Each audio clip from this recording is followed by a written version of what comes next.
Amém? Graças a Deus por isso.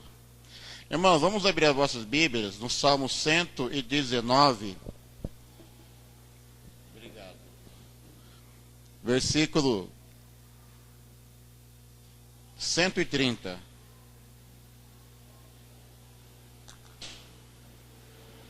Salmo 19, versículo 130. Você achou, por favor, em reverência, vamos nos colocar em pé, você que pode, para fazermos a leitura da palavra. Salmo 119, verso 130. Diz assim: a revelação das tuas palavras esclarece e dá entendimento ao simples. Eu vou ler novamente. A revelação das tuas palavras esclarece e dá entendimento ao simples. Aproveitando que você está em pé, abre também a sua Bíblia, por favor, no livro do profeta Jeremias, capítulo 33, versículo 6.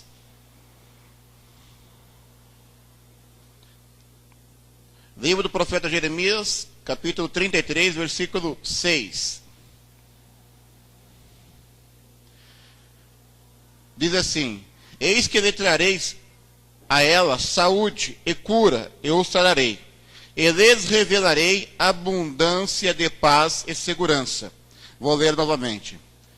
Eis que lhe trarei a ela, a Israel, saúde e cura, e os sararei, e lhes revelarei abundância de paz e segurança. Curvai as vossas fontes.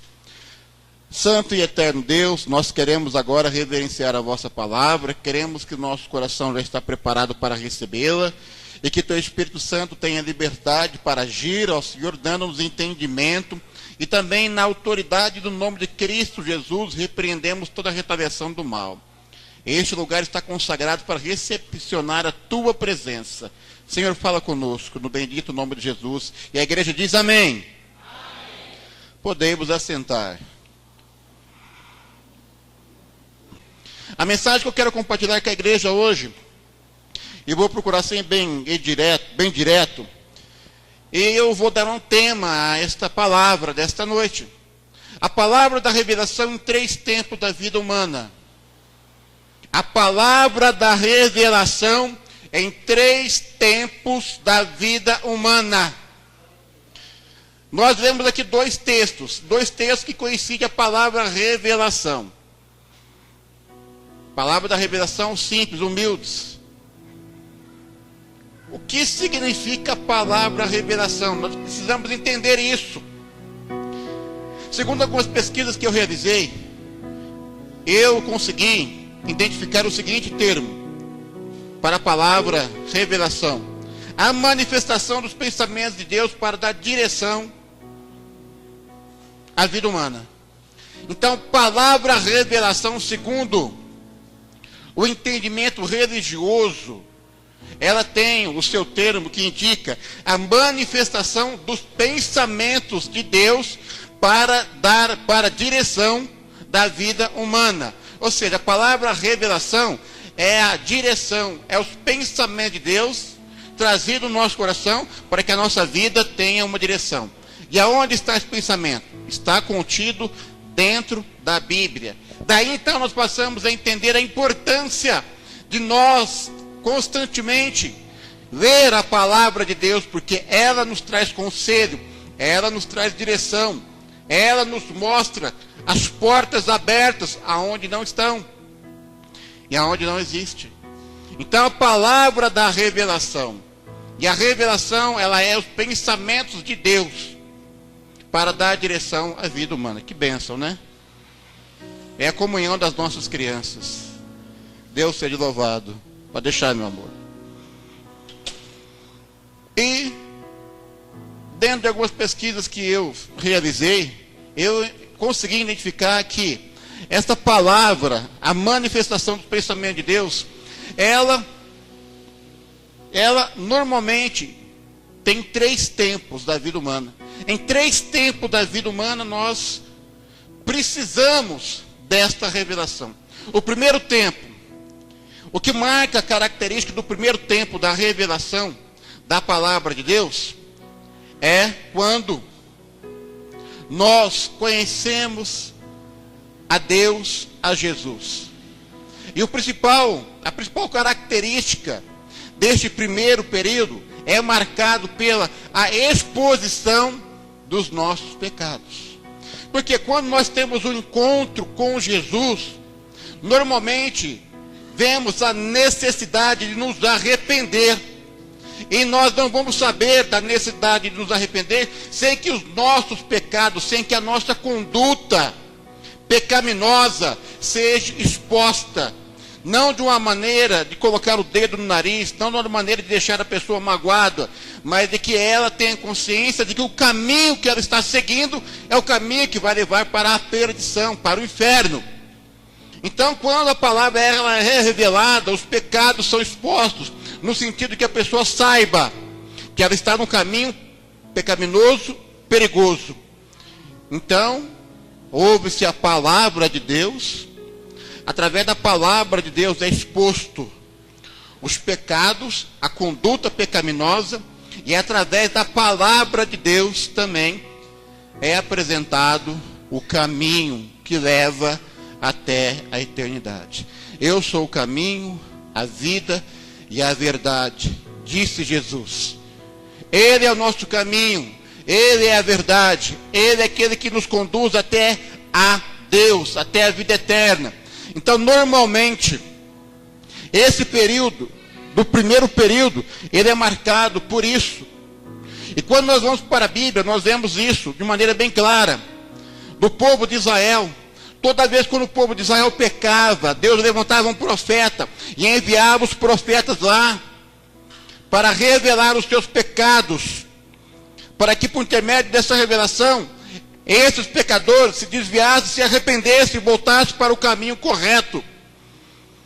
Toda vez quando Israel pecava, Deus levantava um homem de Deus, um profeta, e ia lá para denunciar os pecados, não no objetivo de lançar na cara deles, mas de dizer: filho, eu te amo, e o caminho que você está seguindo é um caminho pecaminoso, se desvie dele enquanto há tempo, e venha para o caminho da vida. E nós continuamos olhando para a Bíblia, vemos quando João Batista, ele se ergueu no cenário bíblico, um homem de palavras pesadas, duras, um homem que tinha como objetivo realmente trazer a consciência do pecado, expondo os pecados da sociedade, os pecados ocultos, os pecados que estavam além do entendimento, ou do conhecimento dos outros. Mas ele expunha os pecados com palavras duras, com o objetivo de trazer a revelação para que as pessoas se convertessem. Vem Jesus com a sua mensagem branda, amorosa, palavras que nos atraem. E Jesus também, ele expõe os pecados da humanidade, do seu povo. E ele vai revelando os pecados do seu povo, com o objetivo de que seu povo se converta. Jesus, ele morre, ressuscita ao terceiro dia. Em Atos capítulo 2 é constituída a igreja, e a igreja que está aqui hoje, que somos nós, ela tem como objetivo proclamar a revelação, com o objetivo de confrontar o pecado, não para condenar, mas para que este pecador se arrependa. Todos nós passamos por esse primeiro período, o período em que a nossa vida, que a nossa fé foi confrontada, e descobrimos que o padrão da nossa vida, o padrão da nossa fé, não estava adequadamente da maneira que Deus gostaria que estivesse. E precisávamos mudar isso. E nós mudamos. E nós estamos aqui porque fomos confrontados com a palavra da verdade. A palavra da verdade revelou os nossos pecados. E nós entendemos que o melhor caminho é esse, é estar aqui seguindo a Jesus.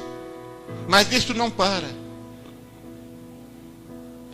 Nós saímos do pecado, da conduta pecaminosa, fomos inseridos através da revelação da palavra na família cristã, no corpo de Cristo. caminhada continua. Agora vem o segundo tempo, em que a revelação da palavra se faz necessário. E é nesse tempo que eu quero chamar a sua atenção. Porque quem sabe nós estamos aqui com pessoas ouvindo essa mensagem e estejam vivendo justamente esse segundo período, esse segundo tempo, e precisa de um esclarecimento. Diz a Bíblia, no livro de Abacuque, capítulo 3, versículo 2, o profeta dizendo: aviva, Senhor, a tua obra. Ó Senhor, aviva a tua obra no decorrer dos tempos. Pode colocar no telão, por favor? Abacuque capítulo 2, Abacuque 3, versículo 2. E o profeta, ele clama: aviva a tua obra, ó Senhor, no decorrer dos tempos, no meio do tempo. Vamos acompanhar aqui. Abacuque 3, versículo 2. Pode ser. Ouve, Senhor, a tua palavra, ou ouvi, Senhor, a tua palavra, e temi, aviva, ó Senhor, a tua obra, no meio dos anos, faze-a conhecida a tua ira, lembra-te da misericórdia. Aviva, Senhor, no meio dos anos. É normal que na caminhada da vida cristã, quando nós somos inseridos pela mensagem do Evangelho, Deus, ele faz promessas na nossa vida. E eu tenho um sonho que até hoje que eu não deixo me esquecer. Que quando recém-convertido, o Senhor, ele me deu um chamado. Eu sonhei que eu estava pregando para uma prostituta em um lugar. E essa prostituta foi arrebatada da minha presença ali por um homem que levou para um programa. Então, tinha um homem sexual, um travesti, que estava observando a nossa conversa. E ele chega e fala: olha, continua falando o que você estava falando para aquela mulher. E eu, nesse sonho, comecei a pregar para este travesti. De repente eu fui arrebatado e eu me vi dentro de um coreto de praça, aonde eu estava pregando para multidões. E essas multidões subiu o coreto e pegavam e relavam de mim. E essas pessoas eram curadas, eram renovadas, eram saradas, eram libertas. O Senhor me deu esse sonho. E eu tenho certeza que o Senhor também deu sonhos, deu chamados para muitas pessoas que estão aqui hoje.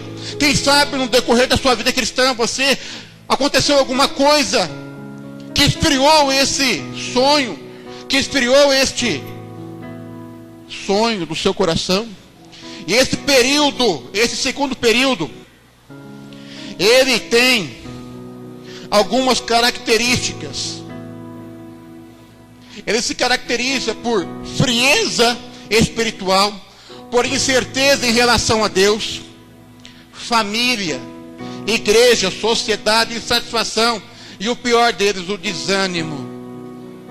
Então, quando o texto diz: aviva ao Senhor a sua obra no meio dos anos, ele está avisando justamente esse segundo tempo em que nós precisamos ter contato com a revelação da sua palavra, da tua palavra, para que por intermédio dela sejamos libertos.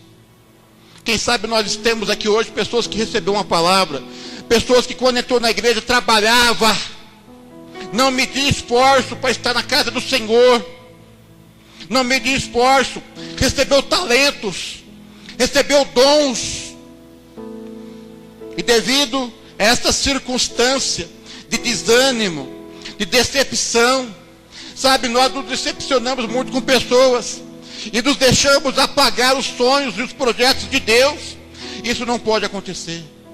Não pode acontecer. Não pode acontecer.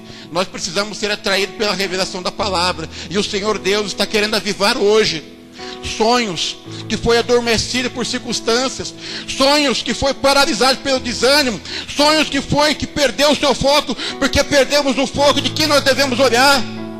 Igreja, não devemos olhar para um homem. Pastor Raimundo, pastor Simão Nobeiro, voto, são bênçãos, mas não somos perfeitos. Existe conduta que muitas vezes vocês não entendem, mas é necessário tomar. E isso, pelo fato das pessoas não entenderem a necessidade de tomar condutas, as pessoas se esfriam, se decepcionam e acabam apagando o sonho de Deus, porque perdeu o foco, deixou de olhar para Cristo e passou a olhar para si mesmo, para o olhar da crítica, e isso desvia qualquer um do seu foco. E o terceiro e último período é o período da revelação final. É o período em que a igreja será arrebatada, tirada dessa terra, estará sendo introduzida diante do autor e consumador da nossa fé e da nossa salvação. O primeiro período, a revelação da palavra expõe nosso pecado. O segundo período é atrás do avivamento, que foi apagado pelo desânimo, pela decepção, pelas incertezas da vida. E o terceiro período é a revelação final, quando Jesus vai tirar a igreja do céu e nós iremos gozar na presença dele de uma paz. Lá não terá morte, lá não terá choro, lá só glória, glória, glória. Irmão, já vou passar a palavra ao pastor, mas não posso deixar de cumprir com esse objetivo. Eu quero que você curva a sua cabeça agora. Eu quero me dirigir a você, que se porventura se avaliou e chegou numa conclusão que você está vivendo o segundo período, o período do desânimo. Você que se autoavaliou e entendeu que quando você foi introduzido na família cristã, no corpo de Cristo, você recebeu promessas, era ativo, mas por alguma circunstância isso parou. Por alguma circunstância você foi desmotivado, o desânimo te fez refém e você não trabalha mais na igreja. Por algum motivo esses dons que estão embutidos em você não estão produzindo edificação para o corpo de Cristo. Eu quero que você agora, aí mesmo no seu lugar, se coloque de pé, se você está passando por esse período, um período de desânimo, um período onde o desânimo está impedindo você de produzir os dons e os frutos e trabalhar para o corpo de Cristo. Um período de tristeza, um período de profundo desânimo. Eu quero que você saiba que é importante você tomar uma conduta agora e ficar de pé. Não saia daqui com essa incerteza, se eu devo ou não devo ficar de pé. Se você já está pensando isso, porque você precisa ficar de pé. Hoje o objetivo do Senhor é trazer a revelação para te dar avivamento. Coloque a mão no seu coração, porque a Bíblia diz que tem que guardar, guarde o teu coração. Eu vou orar por você, mas saiba que não é só a minha oração, é a sua disposição em crer nessa palavra e fazer dessa palavra um poder para mudar a sua vida, e fazer dessa palavra um poder para que você possa ser ativo na casa de Deus e ativar esses dons que estão em você, ativar esses talentos que há em você. Saiba que existem pessoas esperando por você, pela tua palavra, pela tua experiência. Santo Espírito, o Senhor que é o doador dos dons e dos frutos. Aqui estão aqueles que estão vivendo um período e que precisa de um avivamento. Na autoridade do nome de Jesus, eu libero uma palavra e declaro que a partir de hoje a sua vida espiritual não será mais a mesma. Eu declaro que você será produtor de frutos. Eu declaro que os dons que há sobre a sua vida alcançará e será multiplicado. Eu declaro isso na autoridade do nome de Jesus Cristo. E se você receba, diga amém. Amém. Podemos assentar. Igreja, receba esta palavra. Guarde essa palavra no seu coração. E que Deus seja louvado. Eu agradeço a oportunidade, pastor. Deus nos abençoe. Graças a Deus pela palavra. A palavra do Senhor, ela é sempre bem-vinda. Sempre. Sempre bem-vinda. Os vasos, sempre frágeis, é bom saber disso, são diferentes. Mas a palavra de Deus, genuína, sempre é a mesma. Graças a Deus.